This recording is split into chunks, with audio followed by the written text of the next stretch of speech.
Ma femme a organisé une rencontre avec son ex dans un bar pour tester ma jalousie. Je suis resté calme. Il a passé 1 heure à me rabaisser pendant qu'elle ricanait. Bonjour, je m'appelle Pierre, j'ai 35 ans, je suis analyste de données et je vis à Lyon. J'ai grandi sans père, j'ai vu ma mère cumuler 2 emplois juste pour nous nourrir, et j'ai appris très tôt que personne ne me ferait de cadeaux dans la vie.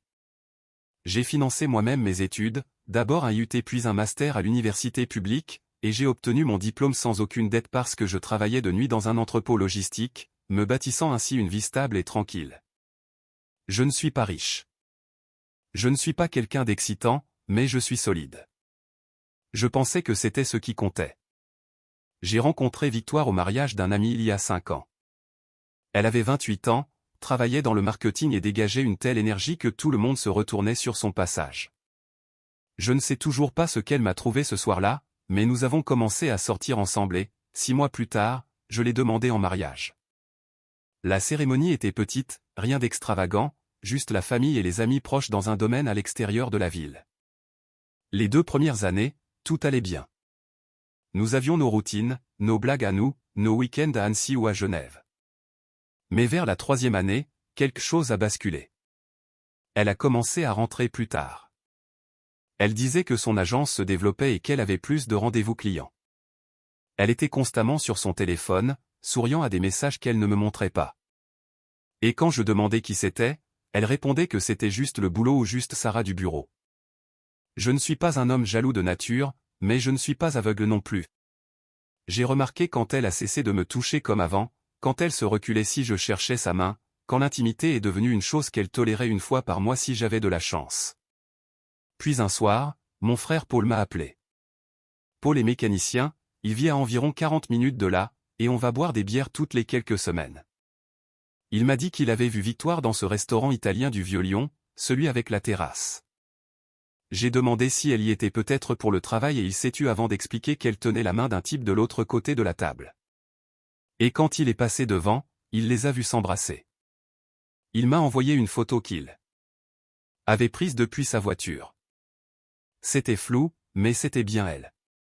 Ses cheveux bruns, la robe bleue que je lui avais offerte pour son anniversaire. Et assis en face d'elle, il y avait un type en polo, la trentaine, propre sur lui, qui souriait comme s'il venait de gagner au loto. Je ne l'ai pas appelé ce soir-là. Je n'ai pas crié, je n'ai rien cassé et je n'ai pas exigé de réponse. J'ai sauvegardé la photo, remercié Paul, et je suis resté assis dans mon bureau jusqu'à 3 heures du matin à réfléchir. Le lendemain, j'ai agi normalement, j'ai fait le café, je l'ai embrassé sur la joue, je suis allé travailler, je suis rentré et j'ai demandé comment s'était passée sa journée. Elle a dit que c'était bien, chargé, épuisant. J'ai hoché la tête et préparé le dîner. Ce week-end-là, j'ai mené ma petite enquête. J'ai consulté sa facture téléphonique en ligne et j'ai trouvé un numéro avec lequel elle échangeait constamment des SMS, parfois 50 fois par jour. J'ai passé le numéro dans un annuaire inversé et j'ai obtenu un nom, Bruno Martin. Je l'ai cherché sur LinkedIn. Directeur de clientèle dans une entreprise de taille moyenne du centre-ville. Il a fait une école de commerce à Lyon, joue au golf et poste des photos de lui lors d'événements caritatifs. J'ai continué à faire défiler la page et j'ai trouvé quelque chose d'intéressant. Il était fiancé. Sa fiancée s'appelait Nicole Bertrand. J'ai reconnu ce nom de famille. Son père, Richard Bertrand, était le propriétaire de l'entreprise où Bruno travaillait. Donc Bruno ne couchait pas seulement avec ma femme. Il était aussi fiancé à la fille de son patron. Je n'ai pas confronté Victoire. J'ai observé. J'ai remarqué qu'elle commençait à s'habiller avec plus de soin avant ses réunions de travail. J'ai vu des débits sur notre compte commun pour des restaurants où je n'avais jamais mis les pieds, pour des verres dans des bars et des quartiers où elle prétendait ne jamais aller. Un soir, elle est rentrée à 23 heures, prétextant que le dîner client avait duré plus longtemps que prévu, et j'ai senti une odeur d'eau de Cologne sur sa veste. Ce n'était pas la mienne. 2 semaines plus tard, elle est venue me voir avec une idée. Elle m'a demandé si je lui faisais confiance, disant qu'elle avait l'impression que j'étais distant ces derniers temps et qu'elle voulait s'assurer que notre couple était solide. Puis, elle a suggéré quelque chose de bizarre. Elle a proposé de me présenter un vieil ami à elle, quelqu'un avec qui elle sortait avant. Et nous irions tous boire un verre ensemble, juste pour voir si j'étais le genre de mec jaloux ou si j'étais sûr de moi. Je l'ai fixé du regard. C'était un piège. C'était sa façon de justifier ce qu'elle faisait déjà, de retourner la situation pour que, si je réagissais mal, je devienne le méchant. J'ai accepté. Elle a cligné des yeux. Je ne pense pas qu'elle s'attendait à ce que je dise oui. Je lui ai dit que ça me paraissait bien, que si ça pouvait la rassurer sur nous deux, on devait le faire. Elle a programmé ça pour le vendredi soir suivant. Un bar du centre-ville, 20h. Elle a dit qu'il s'appelait Bruno, qu'ils étaient sortis ensemble brièvement à la fac, et que c'était juste un vieux pote. J'ai dit, d'accord. Cette semaine-là, j'ai acheté 2 choses en ligne, une caméra espion dissimulée dans un badge et un petit enregistreur audio qui ressemblait à une clé de voiture. J'ai testé les deux, je me suis assuré que la qualité était bonne et je me suis entraîné à bien les positionner. J'ai aussi appelé Paul et je lui ai raconté ce qui se passait. Il m'a demandé si j'allais vraiment aller jusqu'au bout, et je lui ai dit que j'avais besoin de preuves, et qu'elle était en train de me les servir sur un plateau. Vendredi est arrivé. Je suis rentré du travail, j'ai pris une douche, j'ai mis un jean et une chemise, j'ai accroché la caméra à ma poche et j'ai glissé l'enregistreur dans ma veste. Victoire portait une robe noire, des talons et du rouge à lèvres rouge vif. Elle était magnifique, et je le lui ai dit. Elle a souri, mais son sourire n'atteignait pas ses yeux. Nous avons pris des voitures séparées. Elle a dit qu'elle avait une course à faire après, donc c'était plus logique. Je suis arrivé au bar le premier, j'ai commandé une bière et j'ai attendu. Elle est entrée 10 minutes plus tard, et juste derrière elle se trouvait Bruno. Il ressemblait exactement à sa photo LinkedIn. Grand, sûr de lui, montre de luxe, les cheveux gominés en arrière comme s'il passait une audition pour une pub de parfum. Victoire nous a présentés et Bruno m'a serré la main trop fort, la retenant trop longtemps. Nous nous sommes assis et pendant les 20 premières minutes, c'était des banalités. Le boulot, le sport, la météo. Puis Bruno a commencé à me tester. Il faisait de petites remarques sur le fait que le métier d'analyste de données devait être assez ennuyeux ou demandait si j'étais le genre de type qui aimait que tout soit planifié. J'ai souri et j'ai acquiescé. J'ai dit, j'aime la structure. Victoire a ri, et j'ai remarqué qu'elle continuait à lui toucher le bras quand elle parlait. Puis Bruno est devenu plus audacieux. Il a mentionné qu'à la fac, lui et Victoire, c'était du sérieux. Elle a gloussé et lui a dit d'arrêter, mais elle ne le pensait pas. Il a parlé de leur soirée folle, suggérant que je ne connaissais pas la moitié des choses qu'elle faisait avant. J'ai bu une gorgée de bière et j'ai dit que c'était probablement le cas. Il s'est adossé à sa chaise et a demandé si je m'inquiétais parfois de ce que Victoire faisait quand je n'étais pas là. Je l'ai regardé, puis je l'ai regardé, et j'ai demandé si je devais m'inquiéter. Victoire est intervenue pour dire à Bruno de ne pas être bizarre, mais elle souriait. Bruno a dit qu'une femme comme Victoire avait besoin d'excitation, besoin d'un mec qui puisse suivre la cadence. J'ai hoché la tête et j'ai dit, j'imagine. Au bout d'une heure, Bruno s'est excusé pour aller aux toilettes. Pendant qu'il était parti, Victoire s'est penchée vers moi et m'a chuchoté que je m'en sortais très bien, que je n'étais pas jaloux du tout. J'ai dit, non et j'ai fini ma bière. Quand Bruno est revenu, il s'est assis et m'a regardé comme s'il évaluait du bétail. Puis il a demandé ce que je ferais s'il me disait qu'il couchait avec ma femme. Le visage de Victoire est devenu livide. Elle a demandé à Bruno à quoi il jouait, mais il a continué à me fixer. Je n'ai pas scié. J'ai demandé si c'était vrai. Il a fait un large sourire et l'a confirmé. Il a dit que ça durait depuis environ 3 mois. Et qu'honnêtement, elle était bien trop bien pour moi. Victoire lui a saisi le bras et lui a dit de la fermer, que ce n'était pas drôle. Mais il l'a repoussée et a dit qu'elle voulait me tester. Alors, voilà le test. Je me suis levé, j'ai sorti mon portefeuille et j'ai posé 2 billets de 20 € sur la table. J'ai dit que ça devrait couvrir mes consommations. Victoire m'a crié d'attendre, mais je marchais déjà vers la porte. J'entendais ses talons claquer derrière moi alors qu'elle me suivait sur le parking, disant que Bruno était saoul et qu'il ne le pensait pas. Je me suis retourné et j'ai demandé si elle avait couché avec lui. Elle s'est figée. Sa bouche s'est ouverte, puis refermée.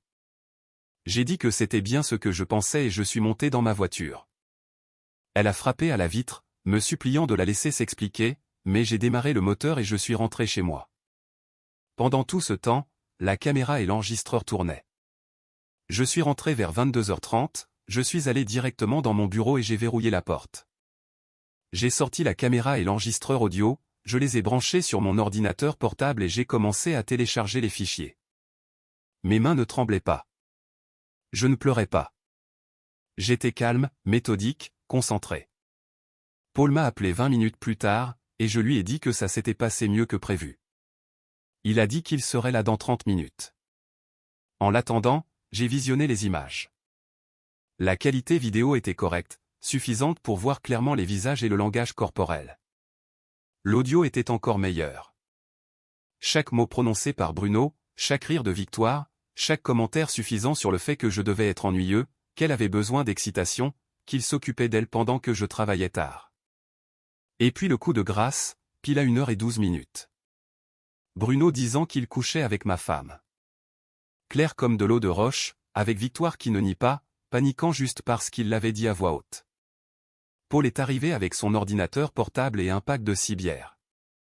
Il n'est pas un expert en informatique, mais il connaît les logiciels de montage vidéo parce qu'il fait des vidéos de voitures un peu bêtes pour YouTube. Nous avons passé les 3 heures suivantes à monter une compilation des meilleurs moments. 10 minutes, horodatées, sous-titrées, impossible à mal interpréter. Chaque moment clé, les attouchements, le flirt, les insultes, les aveux. Nous l'avons sauvegardé sous 3 formats et téléchargé sur un compte cloud privé. Ensuite, j'ai écrit 2 emails. Le premier était pour Nicole Bertrand, la fiancée de Bruno. J'ai trouvé son email via sa page Instagram, qui était publique et remplie de photos d'elle et Bruno dans des brunchs et en vacances à la plage. J'ai fait court, expliqué qui j'étais, dit que je pensais qu'elle méritait de connaître la vérité sur Bruno, et j'ai joint la vidéo. Le deuxième email était pour Richard Bertrand, le propriétaire de l'entreprise où travaillait Bruno. J'ai trouvé son email sur le site de la société. Même approche, j'ai expliqué la situation, mentionné les fiançailles de Bruno avec sa fille, et joint la preuve vidéo. J'ai envoyé les 2 emails à 2h47 du matin. Ensuite, j'ai commencé à emballer les affaires de Victoire. Je n'ai rien saccagé. Je n'ai pas jeté ses vêtements dans le jardin comme dans un film de vengeance. J'ai juste tout emballé soigneusement dans des valises et des cartons, je les ai étiquetés et empilés près de la porte d'entrée. J'ai changé les serrures de la maison. J'ai appelé notre banque et bloqué notre compte joint, puis j'ai transféré ma moitié sur un nouveau compte personnel. J'ai changé tous les mots de passe que nous partagions. Netflix, Amazon, le Wi-Fi, tout. J'ai appelé la société de sécurité qui gère notre alarme et je leur ai dit que Victoire n'était plus autorisée à entrer dans la propriété. À 6h du matin, j'avais fini. J'ai fait du café, je me suis assis sur le canapé et j'ai attendu. Mon téléphone a commencé à sonner à 7h15. C'était Victoire. Je n'ai pas répondu. Elle a appelé encore et encore. À 8h, j'avais 14 appels manqués et 32 SMS allant de « T'es où ? Ah, qu'est-ce que t'as foutu, en passant par « S'il te plaît, rappelle-moi ». Je n'ai répondu à aucun d'eux. À 9h, Bruno a appelé. J'ai répondu. Il a dit qu'il fallait qu'on parle, que je devais retirer cette vidéo et dire à Nicole que c'était un faux. J'ai demandé pourquoi je ferais ça. Il a expliqué que je venais de ruiner sa vie, que Nicole l'avait largué, que son père l'avait viré ce matin même, et que maintenant tout le monde pensait qu'il était une ordure. Je lui ai dit qu'il était une ordure. Il a commencé à hurler, me traitant de maniaque du contrôle, disant que je n'avais aucun droit d'interférer dans sa relation, que ce qui se passait entre lui et Victoire ne me regardait pas. Je l'ai laissé finir, puis je lui ai dit qu'il avait affirmé coucher avec ma femme, et que je m'étais contenté de montrer la vérité aux gens, et j'ai raccroché. Victoire a rappelé à 10h. Cette fois, j'ai répondu. Elle pleurait, criait, demandant comment je pouvais lui faire ça, que je n'avais aucun droit d'envoyer cette vidéo à qui que ce soit. J'ai dit qu'elle avait raison. J'aurais dû la laisser continuer à mentir. Elle m'a traité de psychopathe. Elle a dit que j'étais contrôlant, que je manquais d'assurance et que je ne supportais pas qu'elle veuille quelque chose de mieux. J'ai demandé si par mieux elle voulait dire Bruno, le type qui venait de se faire virer et larguer à cause d'elle. Elle s'est tue, puis elle a dit que je les avais enregistrés, que je l'avais piégée. J'ai expliqué que non. Elle s'est piégée toute seule, c'est elle qui m'a invité dans ce bar, elle qui a laissé Bruno dire ce qu'il a dit, sans rien nier. Elle a dit qu'elle voulait rentrer à la maison. Je lui ai dit que ses affaires étaient emballées et l'attendaient devant la porte, que j'avais changé les serrures et qu'elle ne devait pas revenir. Elle a dit que je ne pouvais pas la mettre dehors. C'était sa maison aussi. J'ai expliqué qu'en fait, la maison était à mon nom. Je l'avais achetée avant notre mariage et je lui ai dit de vérifier l'acte de propriété. Elle a raccroché. Au cours des jours suivants, les retombées ont été spectaculaires. Nicole a posté une longue story Instagram sur la trahison et le respect de soi. Elle n'a pas nommé Bruno directement, mais tout le monde savait. Richard Bertrand a publié un communiqué indiquant que Bruno ne faisait plus partie des effectifs en raison d'une conduite incompatible avec les valeurs de l'entreprise. Victoire essayait de m'appeler tous les jours, parfois 5 ou 6 fois. Je ne répondais jamais. Elle envoyait des emails, de longs messages incohérents disant que je l'avais détruite, qu'elle ne me pardonnerait jamais, que j'étais un monstre. J'ai tout gardé. 2 semaines plus tard, son avocat a contacté le mien. Elle voulait une pension alimentaire, affirmant qu'elle avait été financièrement dépendante de moi pendant le mariage. Mon avocat a renvoyé la vidéo, les relevés bancaires montrant qu'elle avait dépensé des milliers d'euros de notre argent commun pour des rendez-vous avec Bruno, et une chronologie de sa liaison. Son avocat a cessé de répondre après ça. 1 mois plus tard, la demande de divorce était déposée. À l'amiable. Elle a tout signé. 3 mois après cette nuit au bar, le divorce était prononcé. Victoire n'a rien eu à part ses effets personnels et la voiture qu'elle conduisait, qui était à son nom. Pas de pension, pas de partage des biens, rien. Mon avocat a dit que c'était l'un des divorces les plus propres qu'il ait jamais traités. Et tout ça grâce aux preuves. Vidéo, audio, relevés bancaires prouvant qu'elle dépensait notre argent pour un autre homme, SMS envoyés à des amis où elle se vantait d'avoir le beurre et l'argent du beurre. Le juge n'a même pas sourcillé. Victoire a essayé de se battre au début. Elle a engagé un autre avocat, un type spécialisé dans les conjoints lésés, mais quand mon avocat lui a montré la vidéo des aveux de Bruno, il lui a dit qu'elle n'avait aucune chance. Elle a prétendu que je l'avais piégée, que l'enregistrement était illégal. Mais la France admet la preuve par tout moyen au pénal et dans les divorces pour faute, l'enregistrement peut parfois être recevable si la disproportion n'est pas trop grande, surtout combinée aux autres preuves irréfutables comme les relevés bancaires et les aveux publics. De plus, elle a essayé de dire que j'étais contrôlant et violent, mais il n'y avait aucune preuve de cela. Pas de main courante, pas de visite à l'hôpital, pas de témoin, juste sa parole contre une vidéo de 10 minutes où elle rit pendant que son amant insulte son mari. La vie de Bruno a implosé aussi. Perdre son travail n'était que le début. La nouvelle s'est vite répandue dans le milieu des affaires lyonnais, surtout parce que Richard Bertrand avait de l'influence. Personne ne voulait embaucher le type qui avait trompé la fille du patron. Aux dernières nouvelles de Paul, qui a croisé un ancien collègue de Bruno à la salle de sport, Bruno était retourné vivre chez ses parents vers Saint-Étienne et travaillait chez un concessionnaire automobile d'occasion. Nicole, d'après ce que j'ai pu voir sur les réseaux sociaux avant d'arrêter de regarder, semblait aller bien. Elle est partie en voyage en Europe avec des amis, a posté des photos où elle avait l'air heureuse et libre, et a fini par passer son compte Instagram en privé. Tant mieux pour elle. Victoire a sombré. Je n'en tirais aucune joie, mais je ne me sentais pas coupable non plus. Elle a emménagé dans un petit appartement en banlieue, le genre d'endroit avec des murs fins et un parking plein de nids de poules. Elle a perdu son emploi aussi, non pas directement à cause de la liaison, mais parce qu'elle utilisait le temps et les ressources de l'entreprise pour retrouver Bruno, et quelqu'un l'avait signalé au RH après que l'histoire se soit ébruitée. Elle a essayé de contacter des amis communs, mais la plupart avaient vu la vidéo à ce moment-là. Quelques-uns sont restés neutres, disant qu'ils ne voulaient pas choisir de camp, mais la majorité a pris ses distances en silence. Je n'ai pas dit de mal d'elle à qui que ce soit. Je n'avais pas à le faire. La vérité a fait tout le travail. Quelques mois après le divorce, j'ai commencé à voir quelqu'un d'autre. Elle s'appelait Rachel.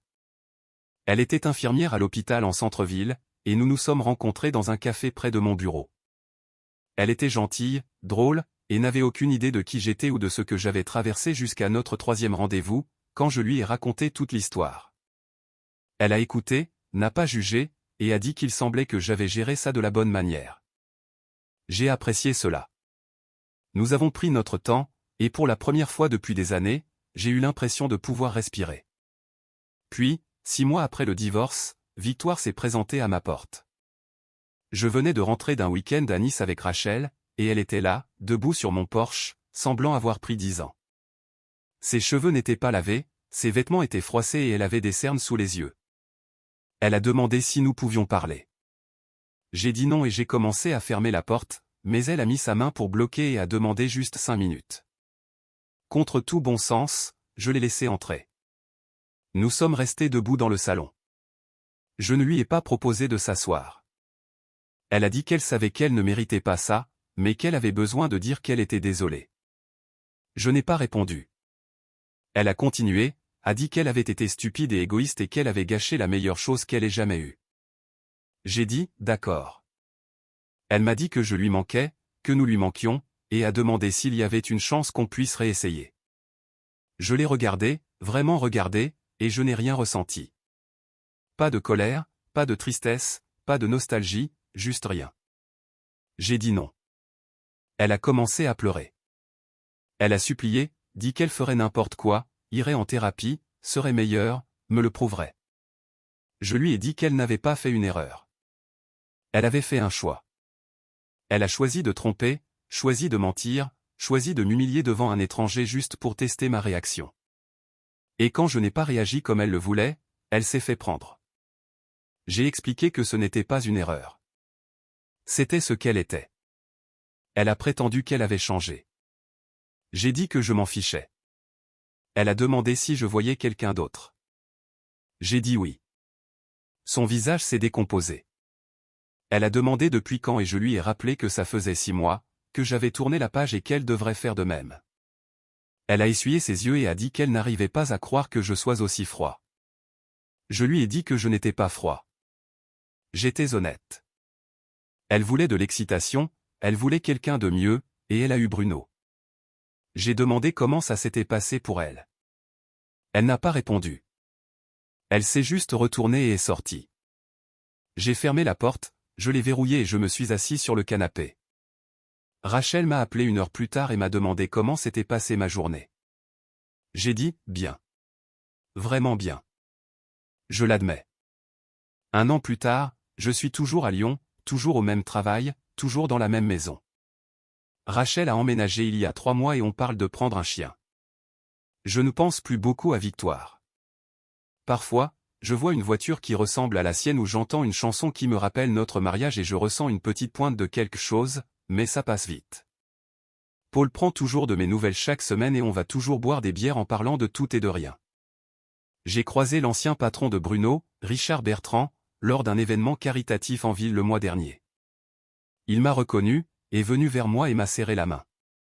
Il a dit qu'il n'avait jamais pu me remercier correctement, que ce que j'avais fait en lui montrant cette vidéo avait épargné beaucoup de souffrance à sa fille pour l'avenir. Je lui ai dit que je n'essayais de sauver personne. J'étais juste honnête. Il a dit, l'honnêteté, ça compte, et il est parti. J'imagine que oui. Avec le recul, je ne regrette pas la façon dont j'ai géré les choses. Je n'ai pas crié, je n'ai pas supplié, je n'ai pas fait de scène. J'ai juste rassemblé les preuves, montré la vérité et je suis parti. Certaines personnes pensent que c'est froid, que j'aurais dû me battre pour mon mariage, mais je ne vois pas les choses comme ça. On ne peut pas se battre pour quelque chose que l'autre personne a déjà détruit. Victoire a fait son choix et j'ai fait le mien. Et mon choix a été d'arrêter de la laisser contrôler ma vie. Je ne suis pas un héros. Je ne suis pas une victime. Je suis juste un type qui a décidé qu'il méritait mieux.